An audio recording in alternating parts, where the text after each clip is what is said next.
पत्र द्यायची वेळ खरं तर अशा गोष्टीवर येऊ नये, पण याच्याही पलीकडं कार्यकर्त्यांच्या भावना मी समजू शकतो, परंतु आम्ही खूप मजबूत आहोत आणि अंतरवली सराटी म्हणजे वडीगोद्री ते माझं गाव 368 किलोमीटरचं आहे आणि 368 किलोमीटरवरनं येऊन इथं उपोषणाला बसू शकतो म्हणजे आपलं आत्मिक बळ. आपण कुणाच्याही भीतीला भीक सुद्धा घालत नाही आणि आपण कुणाला घाबरत पण नाही.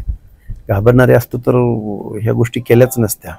आणि कायद्याचं राज्य आहे हो, कायद्यावर आमचा पूर्ण विश्वास आहे, लोकशाहीवर पूर्ण विश्वास आहे. त्यामुळं अशा कुणाच्या धमक्यांना वगैरे काही भ्यायचं कारण नाही. कार्यकर्ते म्हणू शकतात किंवा कार्यकर्ते बोलू शकतात, कार्यकर्त्यांच्या भावना पण बघितल्या पाहिजेत, पण अशा गोष्टींची आम्ही मनानं खूप खंबीर आहोत, कणखर आहोत. अशा काही गोष्टीची गरज नाही वाटत. तुम्हाला धमकी दिल्याची सुद्धा फोन आलेच काही माहिती मिळते कार्यकर्त्यांना?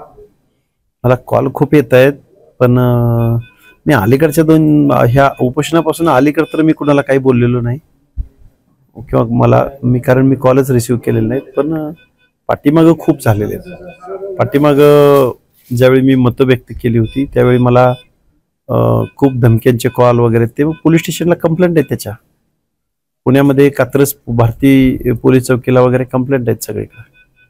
त्यावेळी काय मला त्यावेळी मला पोलीस संरक्षण वगैरे मिळालेलं नाही महाराष्ट्र शासनाकडून. काय भूमिका असणार आहे? संरक्षण तुम्हाला हवंय का? शासनाचं ते खरं काम आहे, पोलीस डिपार्टमेंटचं ते काम आहे. त्याने ते अनालिसिस स्क्रुटिनी करून त्यांच्या पद्धतीने त्यांनी तो निर्णय घेतला पाहिजे. एवढं आम्हाला द्या आणि मग त्यांनी द्यायचं असं काही आवश्यकता नाही वाटत. एबीपी माझा, उघडा डोळे बघा नीट.